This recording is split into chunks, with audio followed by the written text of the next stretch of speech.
안녕하세요. 2022년 11월 25일 DMQA 오픈 세미나 주제는 백본 네트워크 in 딥러닝입니다. 백본 네트워크에 대한 개념과 최신 발전된 백본 네트워크 모델에 대해 소개드리도록 하겠습니다. 저는 이번 세미나를 맡게 된 심세진입니다. 고려대학교 산업경영공학과 김성범 교수님 지도하에 석사 과정 재학 중입니다. 관심 연구 분야는 딥러닝 for 멀티채널 시그널 애널리시스 그리고 타임 시리즈 리프레젠테이션입니다.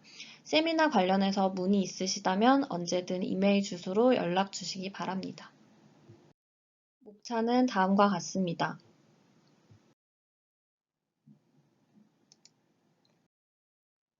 백본 네트워크란 무엇일까요? 일반적인 이미지 분류를 위한 인공신경망 구조로 예시를 들어보겠습니다. 해당 딥러닝 구조는 귀여운 고양이 이미지가 들어갔을 때 특징이 추출되는 피처 익스트랙션 구조와 MLP를 통해 라벨을 예측하는 프레딕션 구조로 나눌 수 있습니다. 여기서 피처 익스트랙터 부분을 비전 분야에서는 백본 네트워크라고 부릅니다. 그리고 이러한 백본 네트워크에는 CNN 계열의 알렉스넷, VGG, 레즈넷 모델 등이 해당됩니다. 다음은 객체의 존재 유무를 확인하는 오브젝트 디텍션을 예시로 들어보겠습니다. 아까는 이미지를 분류했다면 이번에는 고양이임과 동시에 고양이가 어디에 위치하는지를 예측합니다.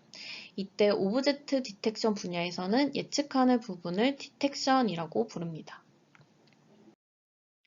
이렇듯 비전의 다양한 분야별로 딥러닝 프레임워크 내 구조를 부르는 명칭의 차이가 있지만 비전 분야의 분류, 객체 감지, 객체 분할 등 다양한 분야에서 사용되는 특징을 추출하는 부분을 백본 네트워크라고 부릅니다.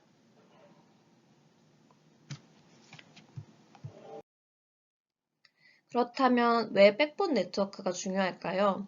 당연한 얘기일 수도 있지만 결국 출력값에 대해 예측하기 위해서는 입력 데이터의 특징을 잘 추출해야 합니다.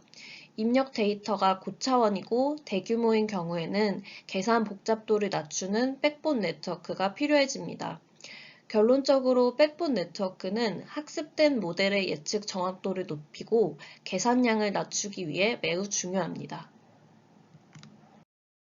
다음 그림은 비전에서 가장 대표적인 이미지 분류인 이미지넷에서 백본 네트워크의 등장 및 성능에 대한 그래프입니다.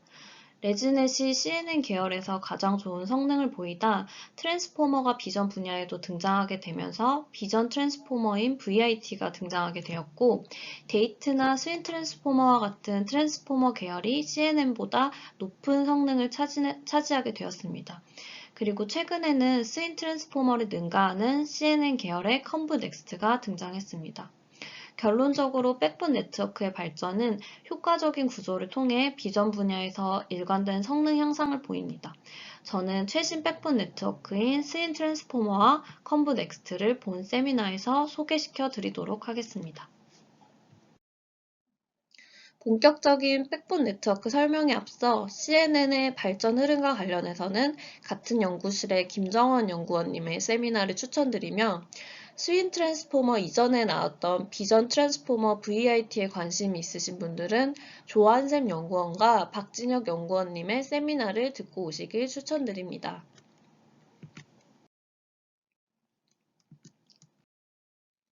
첫 번째 모델은 스윈 트랜스포머입니다.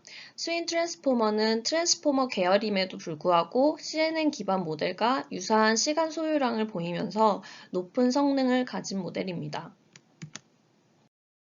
스윈 트랜스포머의 등장 배경은 비전 트랜스포머에서 좋은 성능을 내지 못했기 때문인데요. 왼쪽 하단에 있는 그림은 VIT의 전체 구조입니다. VIT의 경우 텍스트와는 다르게 이미지는 물체의 크기와 해상도가 매우 다양하고, 이렇기 때문에 고정된 크기의 토큰을 사용했던 트랜스포머 구조에서는 좋은 성능을 내기가 어려웠습니다. 그리고 오른쪽과 같이 VIT의 경우 전체 피처맵에 대한 셀프 어텐션을 진행하기 때문에 많은 양의 데이터가 필요했습니다. 그래서 이러한 스윙 트랜스포머의 주요 제한 방법론은 계층적인 피처맵을 구성하는 하이라리칼 시프티드 윈도우 방법론입니다. VIT 대비 선형적인 계산 복잡도를 가지며 좋은 성능을 보이는데요. 그림과 같이 스테이지가 첫 번째에서 위로 올라갈수록 점점 머지되는 특징을 갖고 있고, 첫 번째 단계에서는 작은 규모의 로컬 윈도우 사이즈를 가짐을 통해서 계산량을 적게 가져갈 수 있습니다. 전체적인 스윈 트랜스포머의 구조인데요. 이것은 이제 스윈 타이니 버전을 기준으로 예시로 가져온 것이고, 스테이지는 1번부터 4번까지로 이루어져 있으며 스테이지별로 스윈 트랜스포머 블럭이 안에 들어가 있습니다. 이 스윈 트랜스포머 블럭 안에는 오른쪽 그림과 같은 연속적인 블럭이 들어가 있고, 여기 안에는 이제 셀프 어텐션을 수행하는 모듈들이 들어가 있습니다. 그래서 결국에 이 두 개가 하나의 세트이고, 한 스테이지 안에 한 개의 이 두 번 연속적인 세트가 들어가 있으며, 3번 스테이지 같은 경우에는 이 오른쪽의 블럭 두 번이 세 번 수행되는 것으로 알고 계시면 될 것 같습니다. 그러면 이제부터 하나씩 구조를 살펴보겠습니다. 첫 번째로는 이미지가 들어갔을 때 패치 파티션과 리니어 임베딩이 수행이 되게 되는데요. 이것에 대한 예시를 보여드리겠습니다.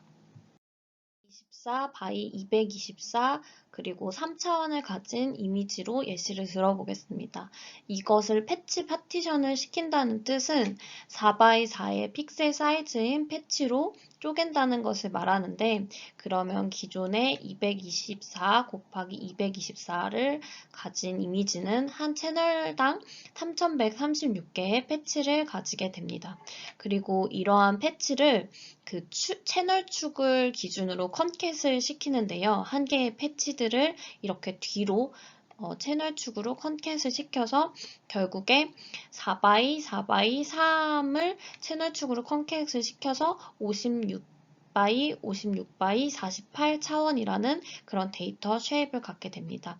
그래서 이때 채널이 48차원이 됐을 때 리니어 임베딩을 거치게 돼서 그 C인 고정된 차원으로 프로젝션을 시켜주게 됩니다. 이 C값은 이제 버전마다 다른 차원을 갖고 있습니다. 두 번째는 패치 머징인데요. 패치 머징은 단계별로 인접한 패치를 병합해서 해상도를 줄여주는 과정을 말합니다. 이것은 단순한 그림이어서 좀 더 이것도 이해를 쉽게 하기 위한 예시를 가져와 보겠습니다. 앞에서 리니어 임베딩을 스테이지 1에서 거친 데이터를 가져와서 스테이지 2에서는 패치 머징이 수행되게 되는데요. 인접한 2x2의 패치들을 채널 축 단위로 컨캣을 시켜서 채널을 4C로 늘려주게 됩니다. 그리고 리니어 레이어를 거쳐서 이것을 다시 한번 2C로 조정을 하게 됩니다. 이러한 패치 머징은 단계별로 가지게 되고 스테이지 2, 스테이지 3, 스테이지 4에서 진행이 되게 됩니다. 결국은 해상도를 점차 줄여주는 과정입니다. 다음은 스윈 트랜스포머 블럭인데요. 스윈 트랜스포머 블록 안에는 윈도우 멀티헤드 어텐션 그리고 시프티드 윈도우 멀티헤드 어텐션 모듈이 들어가 있습니다. 이것은 VIT 인코더에서 멀티헤드 어텐션 모듈을 대체하는 것으로 보시면 될 것 같습니다. 그래서 한 개씩 다시 한번 설명을 드리자면, 윈도우 멀티헤드 셀프 어텐션은 로컬 윈도우 안에서 셀프 어텐션이 수행되는 것을 말하는데, 피처 맵이 있을 때 이것을 패치화를 시키고 이 패치들을 셀프 어텐션을 할 구간들로 쪼개는 거를 로컬 윈도잉 한다고 합니다. 그래서 이런 빨강색 블럭 안에 있는 패치들끼리 셀프 어텐션을 수행하게 됩니다. 그리고 그 다음 두 번째 연속적인 레이어에서 시프티드 윈도우 멀티헤드 셀프 어텐션을 위한 윈도잉이 다시 한번 쪼개지게 되는데요. 이것에 대한 직관적인 이해를 위해 예시를 가져와 보겠습니다. 예시 피처맵이 있을 때 이 피처맵을 패치화 시켜주고 이것을 로컬 윈도우로 분할을 하게 됩니다. 그럼 로컬 윈도우로 분할을 했을 때는 이 로컬 윈도우 단위로 셀프 어텐션이 이 윈도우 멀티헤드 셀프 어텐션에서 수행이 되게 되고 그 다음 단계에서는 인접한 윈도우들끼리 셀프 어텐션이 수행되게 되기 위해 윈도우를 시프티드를 시켜줍니다. 그래서 이 방향으로 시프티드를 시켜줘서 새로운 로컬 윈도우들을 얻게 되는 것입니다. 그래서 이때는 문제가 발생되게 되는데 기존에는 로컬 윈도우가 이렇게 4개가 있었다면 새로운 쉬프티드 된 로컬 윈도우는 총 9개의 윈도우가 발생되게 되고 기존에는 1, 2, 3, 4와 같은 사이즈의 로컬 윈도우를 가지고 있었다면 5번을 제외하고는 기존보다 다 작은 사이즈의 윈도우가 생성되게 됩니다. 그러면 이러한 사이즈의 변형과 개수의 증가로 인해서 계산 효율성이 떨어지게 됩니다. 이러한 문제를 해결하기 위해서 사이클릭 시프트와 어텐션 마스크 기법이 적용이 되었는데요. 첫 번째로 사이클릭 시프트는 9개로 쪼개진 로컬 윈도우에서 기존의 시프트 되기 전에 그 온전한 m by m 사이즈를 가진 로컬 윈도우 가운데 것을 기준으로 먼저 가져온 뒤 나머지 A, B, C의 작은 사이즈인 윈도우를 우측 하단에 붙입니다. 그래서 이것을 우측 하단에 붙이게 되면 시프트 되기 전에 구조의 크기와 동일하게 되고 또 윈도우도 4개로 쪼개지게 됩니다. 그 다음 각 로컬 윈도우는 1번 로컬 윈도우 같은 경우에는 인접한 패치들끼리의 셀프 어텐션이기 때문에 온전하게 셀프 어텐션을 수행해도 되지만 2번 로컬 윈도우 같은 경우에는 빈 작은 로컬이 사실은 이 왼쪽에 있던 I이기 때문에 여기 오른쪽에 붙어서 셀프 어텐션을 수행하면 안 됩니다. 그래서 이것을 위해 B에다가 마스킹을 시켜서 2번은 흰 색깔끼리만 셀프 어텐션이 될 수 있게 어텐션 마스크 기법을 적용을 합니다. 그리고 나서 이 각 1번, 2번, 3번, 4번 윈도우별로 셀프 어텐션을 수행을 하고 난 뒤 이 A, B, C를 다시 그 기존의 위치로 돌려주는 그런 연산을 수행합니다. 그리고 셀프 어텐션을 계산을 할 때 릴리티브 포지션 바이어스라는 개념이 새롭게 등장하게 되는데요. 이 어텐션 계산을 할 때 이 B라는 것이 추가가 되게 됩니다.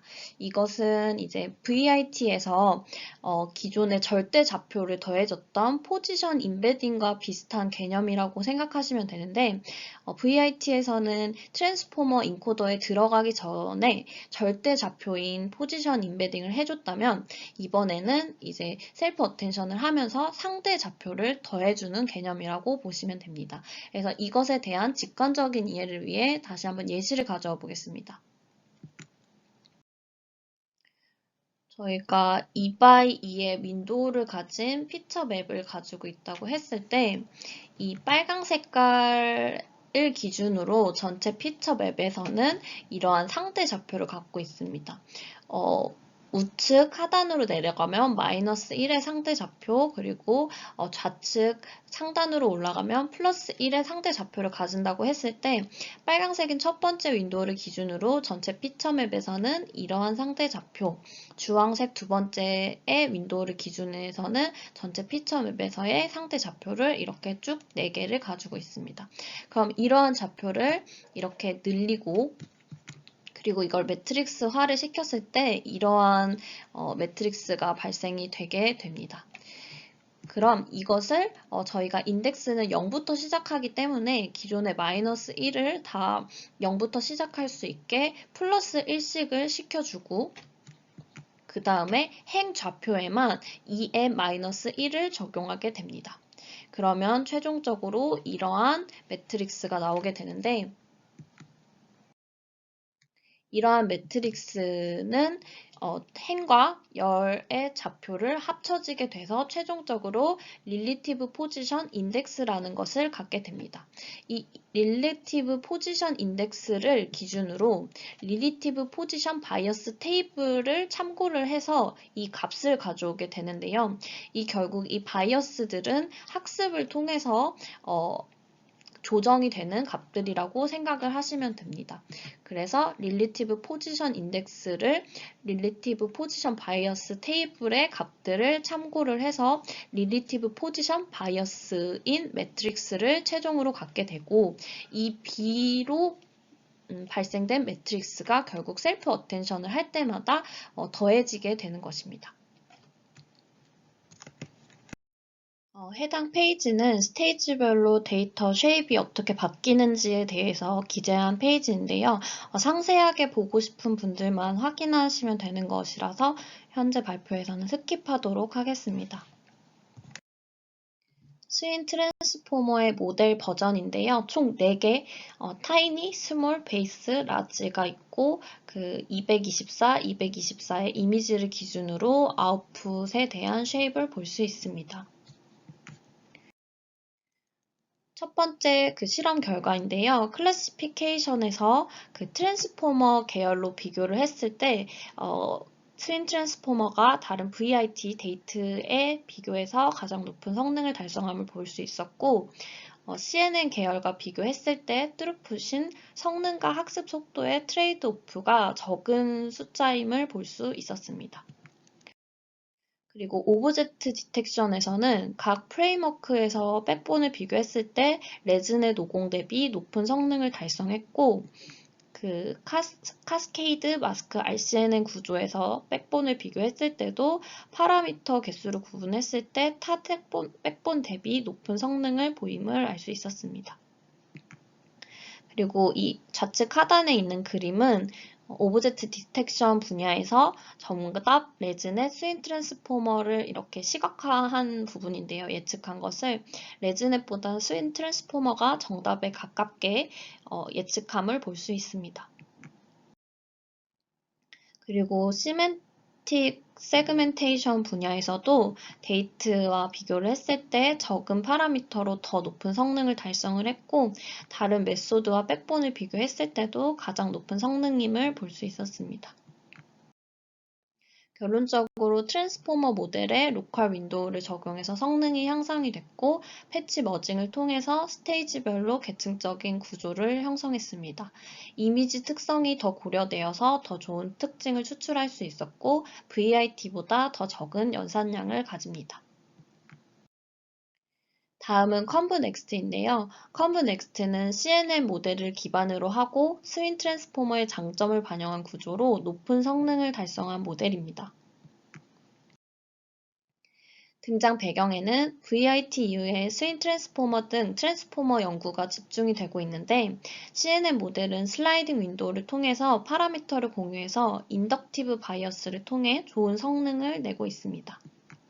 인덕티브 바이어스란 데이터에 대한 가정을 추가해서 더 좋은 성능을 유도하는 것인데요. CNN의 경우 로컬리티, 즉 근접한 픽셀끼리 종속성을 가진다는 가정, 그리고 어느 위치에 있건 출력은 불변한다는 트랜지셔널 인바리언스의 인덕티브 바이어스를 갖고 있습니다. 그래서 CNN 모델이 슬라이딩 윈도우를 통해서 파라미터를 공유해서 인덕티브 바이어스를 통해 기존에 좋은 성능을 냈었는데 결국 이것은 스윈 트랜스포머에서 로컬 윈도우로 쪼개는 것이 CNN에서 슬라이딩 윈도우의 컨셉을 가져온 것이라고 볼 수 있습니다. 그래서 결론적으로 합성국 신경망 모델을 최신에 맞춰서 개선을 한다면 트랜스포머 모델보다 더 좋은 성능을 낼 것이라는 그런 등장 배경을 가지고 있습니다. 그래서 컨브넥스트의 제안 방법론은 레즈넷 50을 기반으로 트랜스포머와 유사하게 최신화를 해서 성능을 높인 컨브넥스트를 제안한 것입니다. 스윈 트랜스포머와 비교했을 때 동일 연산량 대비 더 좋은 성능을 보입니다. 최신화 기법들은 아래의 5가지를 주요하게 적용을 했습니다. 그래서 스윈 트랜스포머의 성능을 능가하는 것을 우측 그림과 같이 볼 수 있습니다. 첫 번째로는 스테이지의 비율을 변경하였는데요. 기존에는 레즈넷 50이 스테이지별로 블럭 개수를 저렇게 가지고 있었다면 스윈 트랜스포머가 1대 1대 3대 1의 비율을 갖고 있는 것에 착안해서 컴브 넥스트는 1대 1대 3대 1의 비율로 그 블럭의 개수를 변경해 주었습니다. 그리고 패치화를 시켜줬는데요. 스윈 트랜스포머에서 패치 파티션과 리니어 임베딩을 했던 컨셉을 가져와서 컴브 넥스트도 기존의 레즈넷이 7x7의 스트라이드 2를 가지고 있었다면 이거를 4x4의 픽셀 사이즈로 패치화를 시켜준 것과 동일하게 하기 위해서 4x4 스트라이드 4를 적용을 한 것을 볼 수 있습니다. 그리고 레즈넷이 바닐라 레즈넷이 아닌 레즈넥스트를 사용을 했는데요.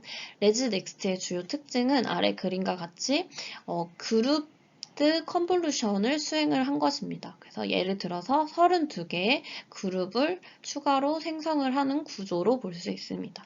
그리고 이러한 레즈넥스트에서 뎁스와이즈 세퍼레이블 컨볼루션을 사용해서 계산량을 줄였는데요.